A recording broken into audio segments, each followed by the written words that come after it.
Selamat datang di DCS Podcast yang selalu menghasilkan dan membawakan berbagai talent berbasis teknologi yang selalu keren dan terkini. Kali ini kita akan banyak membahas beberapa isu yang terkait dengan transaction, financial, dan juga isu yang terkait dengan blockchain. Kali ini kita sudah hadir bersama dengan Bapak Oscar. Selamat malam Pak Oscar. Selamat malam Prof. Ya, suatu kehormatan nih diundang ke acara Prof. Ya, terima kasih Pak Oscar. Satu yang menarik tentang terutama teknologi Pak Oscar. Ya, siap. Banyak yang membahas tentang transaction. Oke. Lalu ada yang membahas juga tentang financial dan juga terakhir ada yang membahas isu-isu terkait dengan blockchain. Nah, boleh cerita Pak, karena Bapak kebetulan praktisi yang banyak membahas isu-isu yang terkait dengan financial. Oke. Isu apa sebenarnya Pak yang menarik, mulai mungkin dari awal sampai yang terakhir ini terkait dengan transaksi dan financial? Ya. Silakan Pak Oscar. Kalau kita bicara tentang finance ya, finance itu sesuatu yang sebenarnya dasar dari semua kehidupan. Itu yang harus kita sama-sama sadari dan harus kita ketahui lah. Karena pada dasarnya setiap orang kan nggak bisa hidup tanpa orang lain. Ya.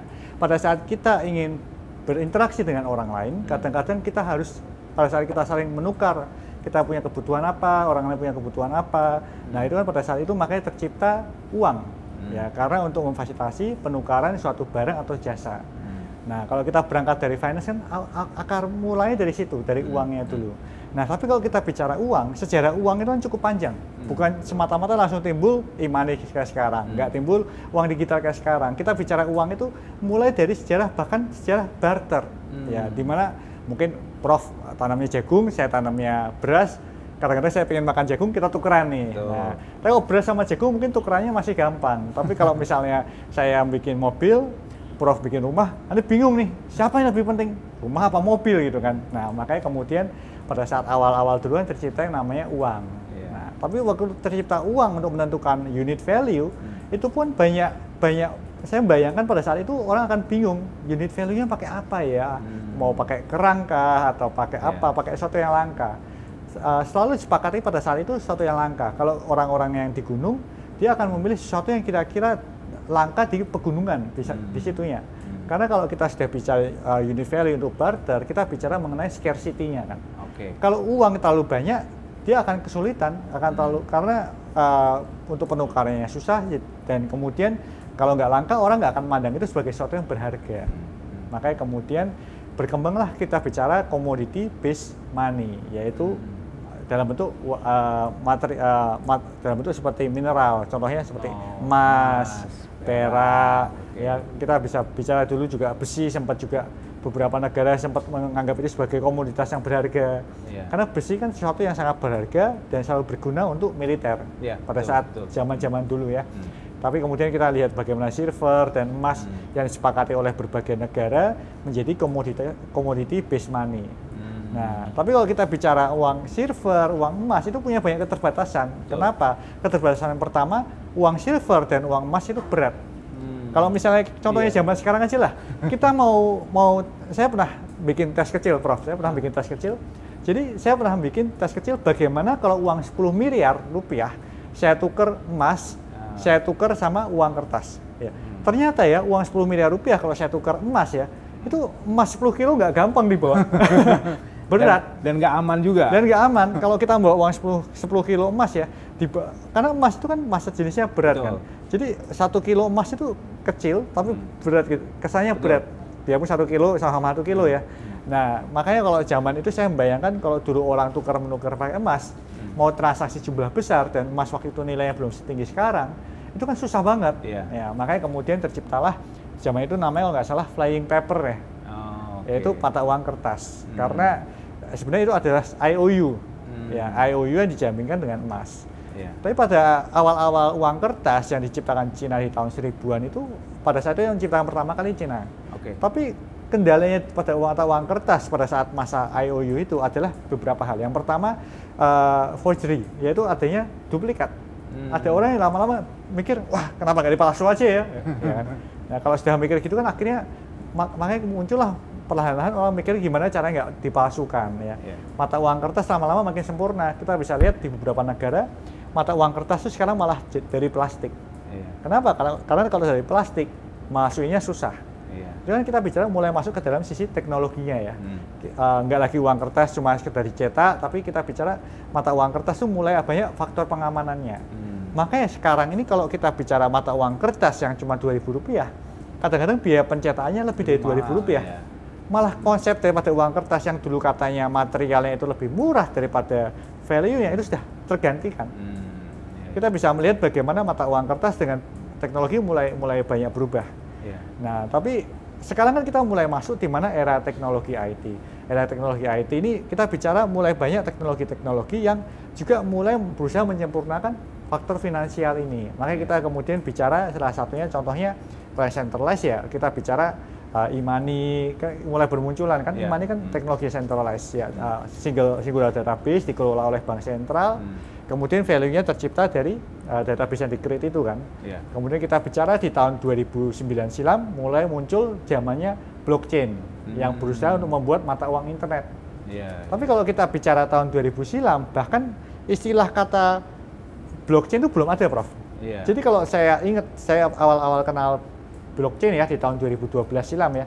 Kita kalau bicara blockchain itu kita bicara bukan blockchain, kita bicara Bitcoin pakai huruf B besar. Karena pada masa itu tahun 2009 baru ada Bitcoin. Nah, kemudian Bitcoin B besar itulah kemudian sekarang berubah namanya menjadi blockchain. Karena nggak lagi semata-mata tentang mata uang internet aja, tapi mulai perkembangannya makin luas. Nah, ada satu yang saya catat, ada 3 hal yang saya catat tadi dari Pak Oscar. Pertama, scarcity. Ya, scarcity. Kedua, isu yang paling penting itu masalah security-nya. Security, ya. Karena bayangkan kalau kita membawa uang misalnya kayak tadi atau membawa logam mulia misalnya, tentunya orang langsung melihat, wah ada apa itu dan seterusnya.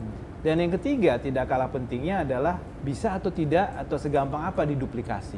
Ya, setuju. Nah, kalau kita lihat Pak Oscar ya, ini kan perkembangannya itu kan seperti evolusi ya.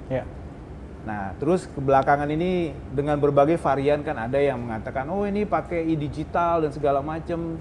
Baru terakhir belakangan ini ada yang Bitcoin dan seterusnya.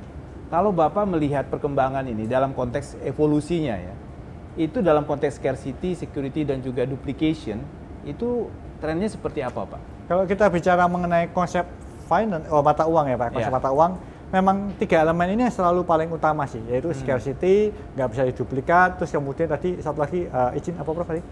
Security-nya. Security-nya ya, karena 3 hal ini memang yang paling penting ya, karena kalau misalnya kayak contohnya lah, kita lihat sejarah Indonesia. Sejarah Indonesia waktu zaman pendudukan Jepang itu kan sempat muncul namanya banana paper kalau saya betul. Banana money. Di mana akhirnya dilakukan sekutu adalah membuat banyak uang palsu yang akhirnya membuat terjadi inflasi besar-besaran dan uang banana money itu jadi nggak valid. Betul. Ya, makanya kalau kita sudah bicara 3 faktor yang disebutkan tadi, memang faktor utama penentu timbulnya uang. Oke. Nah, Pak Oscar, ini menjadi menarik dalam konteks belakangan ini kan yang timbul banyak persepsi di masyarakat, terutama kata trust. Ya, kata trust ya. Karena seringkali apapun itu financial transaction ataupun itu, kalau trustnya tidak ada, orang tentunya tidak berminat untuk masuk ke sana. Kalau pandangan Pak Oscar, karena Indonesia ini kan sebuah negara yang cukup unik Pak.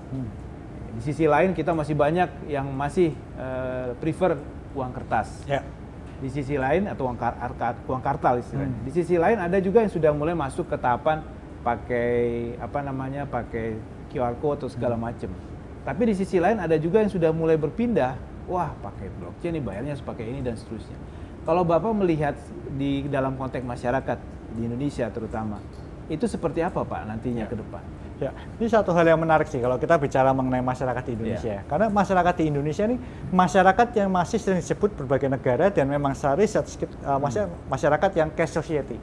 Betul. Ya. Jadi kalau kita sudah bicara negara-negara lainnya Indonesia, penggunaan kartu kredit, penggunaan electronic money itu sudah lebih tinggi jauh dibandingkan Indonesia. Ya, kecuali Jepang ya. Jepang juga masih sedikit cash society. Mungkin karena kita sendiri banyak kebudayaan dari Jepang yang turun di Indonesia, mungkin salah satu ya masalah uang ini ya. Betul. Nah, kalau kita sudah bicara mengenai faktor trust, ini salah satu yang mungkin penentu kenapa Indonesia ini sedikit terlambat dalam hal finansial, itu karena literasi keuangannya itu masih lebih rendah dibandingkan negara-negara lain. Saya percaya kok dari audiens yang nonton podcast hari ini, malam ini, masih banyak audiens yang melihat dan merasa uang rupiah yang kita cetak itu ada jaminan emas di belakangnya, Pak. Saya kira masih banyak audiens. Padahal kalau kita melihat sejarah mata uang fiat, sebenarnya itu sudah nggak terjadi sejak tahun 1970. Jadi kalau buat teman-teman tahu ya, pertama kali memang mata uang kertas itu ada jaminan emasnya. Betul, itu benar, selalu. ada jaminan emasnya. Tapi sejak tahun 1970 yang dilakukan pemerintah di US ya, pemerintah US kemudian melihat adanya keterbatasan mencetak uang kalau selalu dijaminkan dengan harus ada emasnya. Makanya yang dilakukan oleh Presiden Nixon, dia membuat suatu aturan di mana pada saat itu cukup brutal sih. Yang pertama, masyarakat di US nggak boleh lagi memegang emas fisik. Yang kedua, mata uang US dicetak tanpa terikat dengan emas. Kenapa? Karena mereka ingin membuat perputaran uangnya lebih cepat. Kalau selalu harus terikat dengan emas, perputaran uang US dollar itu nggak bisa lebih cepat. Karena buat pemerintah nyetak uang US, dia perlu ada emasnya. Betul. Nah, setelah 1970, makanya pemerintah US kita bisa melihat tingkat supply daripada perputaran uang di US itu sangat tinggi.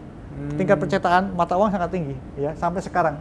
Makanya kalau kita melihat sejarah ke belakang ya, uang yang dimiliki orang-orang yang nabung dalam bentuk US dollar, dia bisa melihat uangnya itu makin nggak berharga, khususnya sejak tahun 1970 itu. Nah, kalau kita bicara di Indonesia itu kita mencetak uang, kita tuh pack-nya masih dengan hampir sebagian besar devisanya dengan US dollar kan. Betul. Nah, kalau US dollar yang kita pack aja seperti itu, otomatis rupiahnya juga akan seperti itu, Prof. Nah, makanya kalau kita bicara mengenai hal ini, mungkin teman-teman kaget nih, loh, berarti jangan-jangan rupiah kita memang nggak di-pack dengan emas ya? Memang enggak. Di-pack-nya dengan perhitungan dari bank sentral kita, menghitung kira-kira berapa sih nilai yang bisa dicetak, kemudian berapa yang sirkulasi di market, dan kemudian sistem pencetakan nilai value uang itu kan mengikuti sendiri bagaimana inflasinya. Ya, makanya kemudian pemerintah punya skema kontrol melalui tax, pemerintah mulai skema kontrol melalui bank sentral, Bank Indonesia. Salah satunya dengan penerbitan uang baru itu kan juga untuk mengontrol jumlah uang supply yang ada di masyarakat. Ya, memang kalau kita bicara uang kertas, faktor trust itu paling menentukan. Kenapa? Karena uang kertas pada dasarnya itu nggak ada nilainya. Uang kertas kan uang yang dicetak, tapi kemudian karena kita trust pada pemerintah kita punya value-nya. Nah, makanya kalau kita sudah bicara Bitcoin atau mata uang digital, tadi kan ini topiknya satu mata uang digital nih. Mata uang digital itu berangkat dari kaum-kaum yang pertama kali ya, kalau kita tahun 2009 sampai 2013 itu berangkat dari kaum libertarian, kaum-kaum yang melihat dan tidak terlalu percaya pada pemerintahnya. Kan awalnya dari situ, Prof. Kemudian baru sekarang ini kita bicara mulai tahun 2017 itu mulai ada perubahan nih. Kripto mulai diatur, mata uang digital mulai diatur. Baru kemudian kita bisa melihat bagaimana pemerintah juga akhirnya mulai terbuka dengan mengatur mata uang digital ini. Ini semakin menarik nih, Pak Oscar. Karena kalau kita bicara global, kan sekarang ini istilahnya sekat-sekat secara geografis itu sudah nggak ada. Ambil contoh kita melakukan transaksi misalkan semacam servis atau layanan ya. Ambil contoh misalnya ada mahasiswa doktoral misalnya dari program Dr. Computer Science BINUS misalnya. Dia melakukan eksperimen dengan menggunakan Google Colabs misalnya. Which is itu ada di US. Dan ketika dia membayar dan itu tentunya tidak melihat lagi nih boundary negara satu dengan yang lain. Nah, yang menjadi menarik ke depan kalau kita lihat dulu itu kan masih ada boundary. Oh, ini Indonesia, ini Australia, ini Jepang. Which is mereka itu mengikuti apa yang ada di sana regulasinya. Nah, kalau ke depan demikian sehingga tidak ada lagi borderless. Itu dalam konteks pengaturan regulasinya seperti apa tuh kalau pandangan Pak Oscar? Makanya kalau kita bicara mengenai perkembangan zaman ini, saya percaya salah satu yang membuat kenapa kita menjadi borderless itu salah satunya adalah inovasi internet. Prof, setuju nggak, Prof? Setuju. Sejak tahun 1990 di mana inovasi internet itu mulai makin cepat kita mulai negara itu menjadi borderless. Betul. Karena sekarang itu kita nggak bicara mengenai saya ada warga negara Indonesia, orang US itu warga negara US, kita nggak bicara seperti itu. Karena kita semua adalah warga negara di internet. Kalau di dalam dunia maya.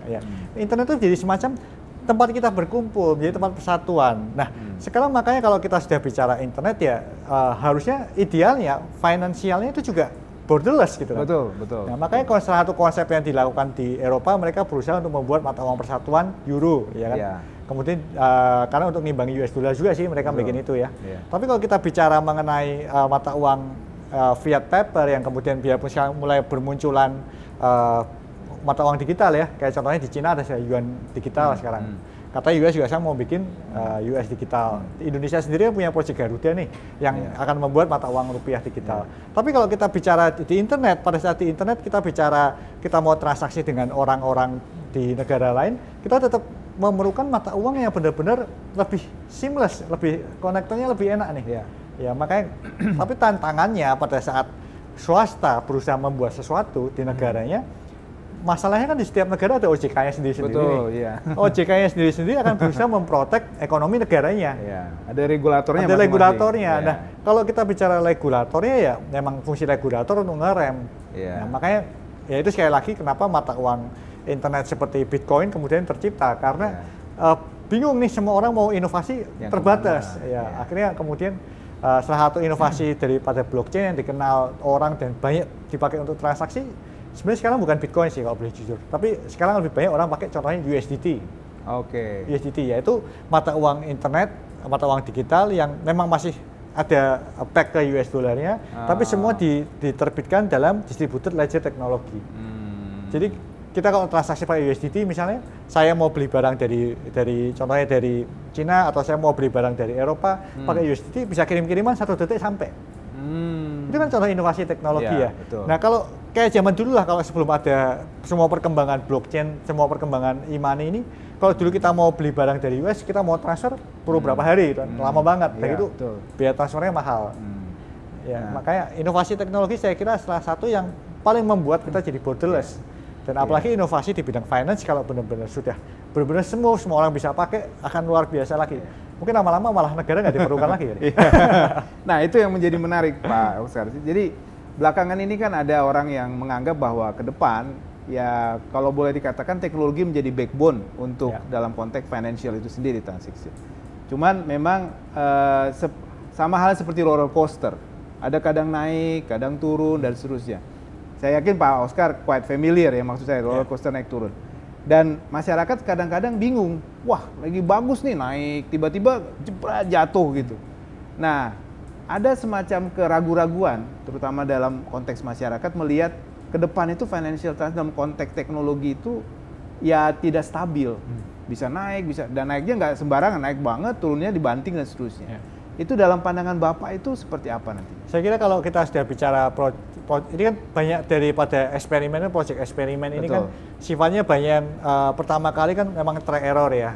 Memang kalau kita sudah bicara try error, kadang-kadang kayak contohnya lah, saya suka pakai contoh Bitcoin karena kenapa? Karena ini mungkin yang dikenal masyarakat ya, yang dikenal masyarakat. Contohnya Bitcoin lah, Bitcoin waktu awal-awal tahun 2009 sampai 2013 itu proyek eksperimen sebenarnya, Prof.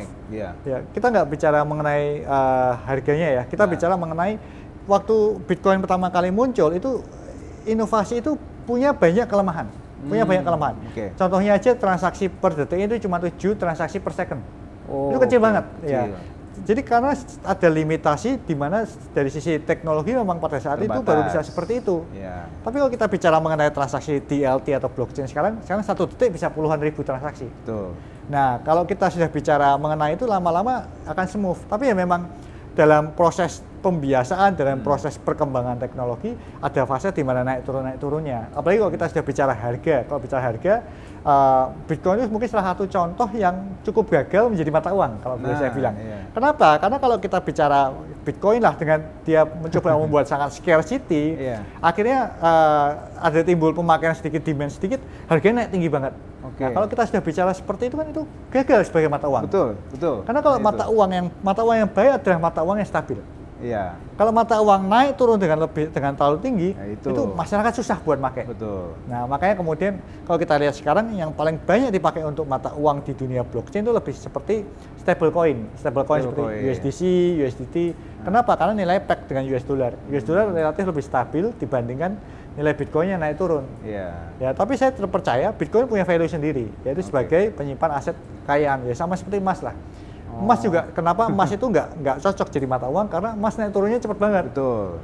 Ya, kita mau beli nasi pakai emas hari ini, besok harganya beda kan, susah banget gitu kan ya. Iya.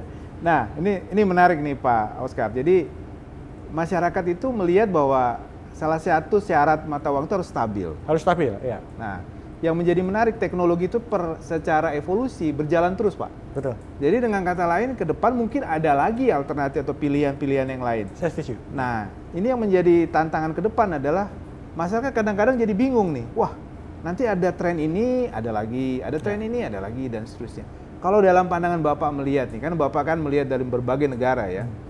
Beberapa negara kayak China atau di Eropa, dia mungkin sudah melihat berbagai pandangan teknologi yang lain. Bisa Bapak sharing nggak, Pak? Ini penting buat masyarakat di Indonesia ya, karena kita di sini kan boleh dikatakan istilahnya jadi follower dulu nih ceritanya, belum jadi leadnya. Kita lihat dulu, kita ikuti. Itu kira-kira tren itu seperti apa, Pak? Kalau saya kan cukup rutin ke Cina ya, karena saya ada bisnis di sana. Jadi kalau kita melihat perkembangan teknologi di negara-negara yang relatif lebih maju dari kita, saya percaya kok Indonesia dalam 10 tahun ini kita akan masuki di mana mata uang digital. Kita nggak bicara mengenai Bitcoin ya, kita bicara mengenai rupiah digital. Rupiah digital. Mata uang negara itu kita akan bicara nggak lagi diterbitkan dalam bentuk kertas, tapi diterbitkan dalam bentuk murni digital. Mungkin lama-lama nih uang kertas itu akan menghilang. Ini sama seperti yang mulai dilakukan di Cina. Jadi kemarin waktu saat pandemi kemarin ya, Cina itu menerbitkan mata uang yuan digital. Nah, yang menariknya yang diciptakan di Cina ya, mata uang yuan digitalnya itu ada expirednya, Prof. Ada expirednya. Jadi kalau di kita sebenarnya mata uang itu seperti uang kertas itu kan memang ada. Saya nggak mengatakan expired sebenarnya, tergantung kepada masa regulator ya. Kalau dia bilang oke, tahun depan ini ditarik. Jadi kalau yang ini memang fix. Nah, kalau kita bicara mata uang kertas, itu kan kadang-kadang kita sudah megang, pemerintah bilang nggak berlaku, tetap ada yang lolos kan? Betul. Nah, tapi kalau teknologi kan kalau sudah di limit, invalid langsung invalid. Nah, yang di Cina, yang dilakukan di Cina kemarin, dia buat mata uang yuan digital, di mana mata uang yuan itu digunakan untuk membantu bansos masalah corona. Masalah COVID. Ini menarik nih. Menarik itu percobaan Cina. Jadi luar biasa, dia bagi uang itu, masyarakat akan dapat uang itu dan kan. Bisa dilacak dan harus dibelanjakan untuk saat itu juga. Karena bansos kan. Ada expirednya. Jadi nggak mungkin disalahgunakan. Saya percaya kalau ke depannya Indonesia akan masuki di mana mata uang digital juga. Mata uang digital ini bagus buat pemerintah, tapi plus minus buat user, buat rakyat. Kenapa? Contohnya kayak gimana? Contohnya, kadang-kadang kita kan pengen transaksi kita nggak tahu ketahuan gitu kan. Tapi kalau kita sudah bicara mata uang rupiahnya sendiri sudah digital, itu akan jadi transparan banget. Kita bicara mengenai contohnya, bukan sesuatu yang ilegal ya. Kita bicara mengenai contohnya seperti masalah kita pengen kadang-kadang uang masalah kita mau investasi kemana, kadang-kadang kita nggak pengen ketahuan nih sama bank, kita investasinya kemana-mana, atau kita kadang-kadang atau mungkin kita nggak ingin diketahui oleh pajak. Betul. Tapi itu kan sudah bicara tax evasion ya. Nanti. Terus. Nanti disemprit sama DJP. Nah, tapi kalau kita bicara contohnya untuk kita ingin melakukan suatu inovasi nih. Kita ingin melakukan inovasi, di mana inovasi itu kita kadang-kadang nggak pengen ketahuan kompetitor kita. Tapi kalau kita sudah bicara mata uang digital, itu kan kita bicara semua lebih transparan. Nah, kalau sudah semua lebih transparan, kadang-kadang masyarakatnya akan merasa lebih dimonitor. Dan yang jadi problem ya, bagaimana kalau terjadi kasus seperti 98 kemarin, di mana banknya terjadi masalah, Prof. Kalau bank jadi masalah dengan semuanya itu digital, itu kita mati loh. Karena kita nggak punya banyak pilihan selain pasrah. Tapi di satu sisi itu untuk melindungi moneter mungkin ya. Karena kalau kita sudah bicara pemerintah, fungsi pemerintah memang untuk melindungi. Nah, seringkali kan orang melihat dalam konteks financial transaction itu mereka juga melihat dari sisi investasi. Ada yang menyimpan dalam berbagai model investasi. Kalau style zaman dulu orang menganggap ya emas itu paling bagus katanya disimpan. Nah, tadi Pak Oscar menjelaskan ada juga dari sisi teknologi orang bisa menaruh dalam bentuk investasi di sana. Nah, ada beberapa pandangan masyarakat yang terkait investasi dari sisi teknologi. Pertama, mereka menganggap bahwa ini sifatnya masih dipertanyakan. Ya, siapa tahu teknologi berubah, hilang dong saya punya investasi. Kedua, bagaimana mengukurnya? Contoh, maaf nih misalnya, kita punya emas, beli emas, itu kan jelas perubahan. Jadi perbedaannya itulah.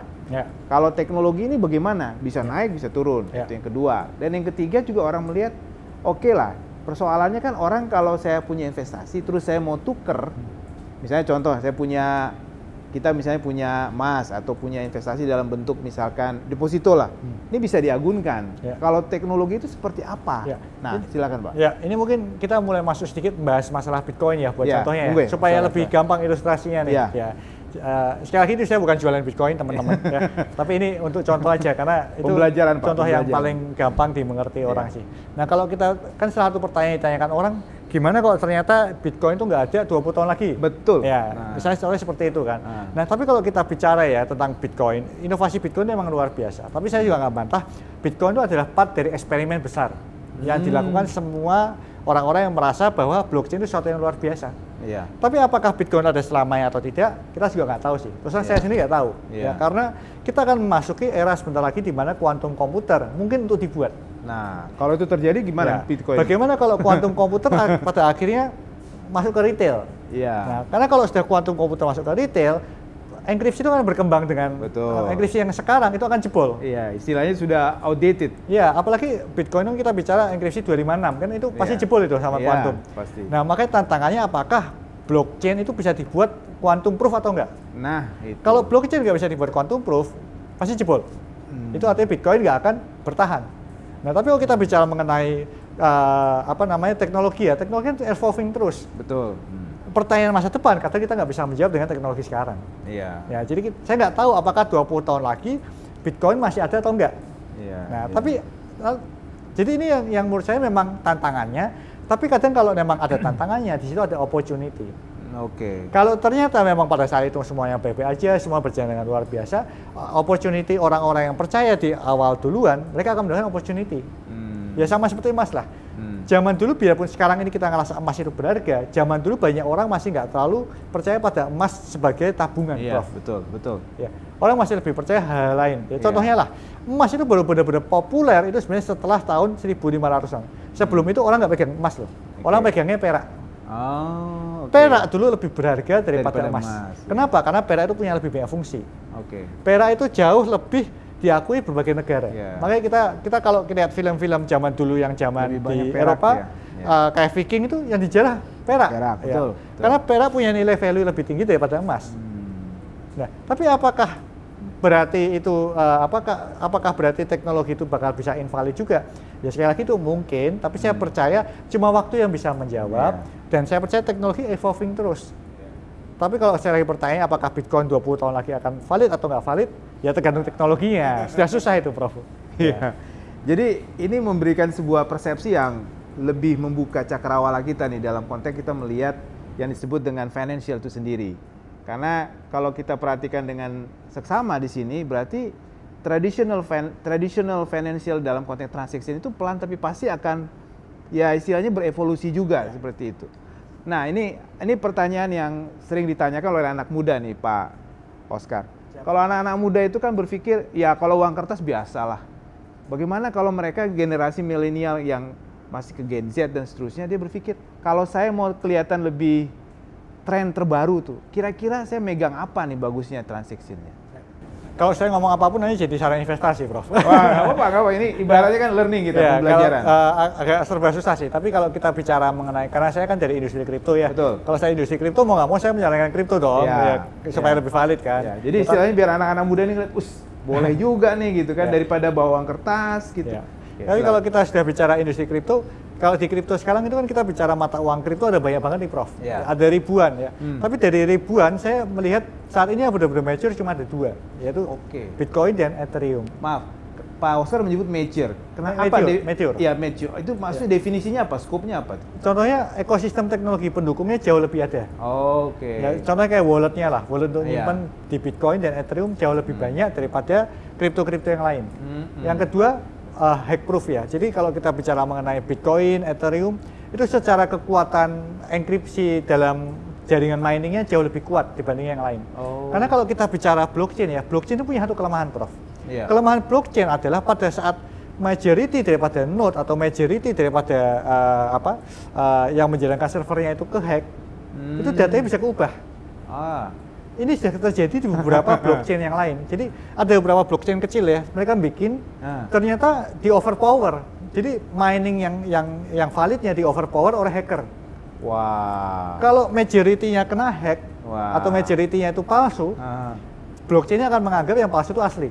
Oke. Itu kelemahan terbesar blockchain. Oh. Nah, kalau kita bicara mengenai Bitcoin, mengoverpower jaringan Bitcoin itu hampir nggak mungkin. Kenapa? Karena itu kita melibatkan uang puluhan bilion dolar. Possible, tapi terlalu mahal untuk dilakukan. Iya, betul. Kalau terlalu mahal dilakukan, itu artinya nggak worth it. Iya, nggak worth it. Nggak worth it. Ya. Nah, makanya kalau kita bicara Bitcoin dan Ethereum relatif lebih safe. Karena untuk mengoverpower jaringan, itu jauh lebih susah. Yang kedua, teknologinya jauh lebih banyak dikembangkan oleh banyak akademis maupun profesional.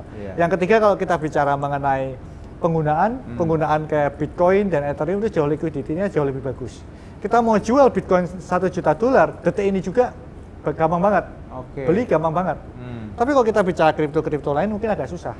Nah, tapi sekali lagi kalau kita sudah bicara yang lebih investasi yang lebih mature, semakin mature investasinya, opportunity-nya makin kecil. Selalu gitu. Kalau kita bicara emas lah, emas itu ekosistemnya sudah mature. Karena sudah mature, akhirnya kenaikannya lebih flat, lebih gitu aja. Karena sudah mature. Nah, Bitcoin sendiri kita bicara sekarang ini sudah mulai masuk di mana Bitcoin mulai dibuat ETF-nya. Jadi di US itu mulai dibuat kayak semacam reksadananya. Reksadananya yang karena itu sudah mulai banyak institusi masuk, lain sebagainya. Makanya kita bisa ngelihat belakangan ini Bitcoin nggak seliar 5 tahun lalu. Mulai diatur, semua mulai dijaga, ditata rapi, bahkan BlackRock pun mulai investasi besar-besaran, Vanguard juga. Jadi kalau kita sudah bicara sudah mulai mature ya memang lebih jinak lah, lebih jinak. Nah, tapi kalau kita tahu bagaimana momentum-momentum kapan kita bisa masuk ya tetap ada opportunity di situ. Apalagi kalau kita mengenali bahwa tahun 2024 nanti itu adalah masa halving Bitcoin. Itu kita bicara mengenai skema pembagian supply daripada Bitcoin itu opportunity-nya bisa dimanfaatkan sih untuk mendapatkan capital gain yang cukup besar. Ini luar biasa Pak Oscar. Jadi ini membuka lebih banyak kita punya kasanah dalam konteks pemahaman dari sisi Bitcoin itu sendiri. Ini Pak Oscar ini terakhir ya barangkali nanti kita akan eksplor lebih lanjut. Dengan kata lain sebenarnya di sini tidak ada dalam konteks negara atau tidak ada konteks geografis ya istilahnya. Jadi ini berlaku dari secara global. Nah, artinya kalau ada terjadi sesuatu yang sebutlah ras atau apa gitu, itu juga menyangkut seluruh dunia nantinya. Nah, kalau begitu demikian seperti itu, kalau misalnya terjadi nih, ini misal terjadi, apakah memang ada mitigasinya? Jangan sampai nanti orang, wah hancur semua gitu, atau untung semua gitu, gimana tuh? Nah, ini salah satu yang menarik sih, kalau kita sudah bicara mata uang digital seperti Bitcoin atau USDT, ini memang mata uang digitalnya itu nggak diatur, karena itu murni teknologi ya. Tapi industri yang bermain di Bitcoinnya diatur. Industrinya. Jadi contohnya saya kan kerja sebagai CEO Indodax ya. Nah, saya ini di bawah pengaturan daripada Kementerian Perdagangan saat ini. Dan mulai tahun depan itu kita di bawah OJK. Ini lagi ada pengaturan di Indonesia. Nah, sama seperti di US, kalau di US ada Coinbase diatur oleh OJK-nya di sana. Bagaimana di Eropa juga diatur. Jadi industri-industri yang bergerak di bidang mata uang digital itu sekarang mulai diatur di bawah OJK-nya masing-masing setiap negara. Nah, tapi kalau mata uang digitalnya yang dalam bentuk Bitcoin maupun USDT-nya itu masih belum diatur. Karena itu sifatnya masih borderless. Ya sama seperti emas lah. Penerbitan emas itu nggak diatur karena emasnya memang mineral yang ada kan. Tapi perusahaan-perusahaan yang mau jual beli emas, perusahaan-perusahaan yang bergerak di emas itu diatur. Regulator. Nah, sekarang kalau pertanyaannya bagaimana kok terjadi ras? Kalau terjadi ras itu bisa kita lihat dari dua sisi. Kalau kita lihat dari industri di Indodax ya itu tetap ada resiko ya. Karena kita bisa melihat bagaimana industri itu harus tetap menjaga keprofesionalannya. Jangan sampai menggunakan dana nasabah. Makanya kalau di Indodax kita ada yang namanya proof of reserve, di mana kita memberikan bukti kepada member kita, ini loh uang kalian nggak kita sentuh, kripto kita nggak kita sentuh. Kita memberikan laporan audit yang kita rilis di publik. Saya percaya itu akan menjadi standar daripada industri kripto nanti di tanah air sih. Yang kedua, kalau kita bicara mengenai mata uang digitalnya sendiri tentang teknologi Bitcoinnya, ya kita bicara mengenai teknologi ini seberapa kira-kira bakal diterima masyarakat. Kita bicara seberapa teknologi ini bisa tetap aman. Nah, kalau ini sudah faktor yang agak susah untuk dijawab. Karena kalau sudah masyarakat yang nggak percaya, mau teknologinya seperti apapun juga akan ada value-nya. Trust-nya. Ya, karena faktor trust daripada masyarakatnya. Luar biasa. Luar biasa Pak Oscar. Jadi dengan kata lain, kita itu masuk ke masa di mana di depan itu kita tidak tahu. Karena teknologi yang menjadi kuncinya nantinya. Luar biasa. Jadi pemirsa, jadi ini salah satu kesimpulan yang bisa kita pelajari dari podcast kali ini bahwa teknologi menjadi backbone di sana. Dan kemudian di program Dr. Computer Science DCS Binus University, kebetulan Pak Oscar adalah mahasiswa doktoral di program DCS Dr. Computer Science Binus University. Riset beliau lebih banyak membahas dalam konteks blockchain, dalam konteks lebih ke arah pemilihan barangkali Pak ya, penggunaan blockchain. Penggunaan blockchain. Ya. Dan ini menjadi menarik nantinya, mungkin di mana kita tahun depan akan ada pemilu Pak ya. Siap. Nah, tapi kemungkinan besar kita tidak mungkin melakukannya tahun 2024. Mungkin Belum sempat kali Pak. Belum Mungkin sempat. Berikutnya kali ya. 2029 barangkali atau berikutnya. Karena kalau di financial sudah berjalan, kenapa tidak untuk dalam konteks pemilu? Nanti kita akan saksikan kembali topik-topik berikutnya. Terima kasih, sampai ketemu di DCS Podcast berikutnya.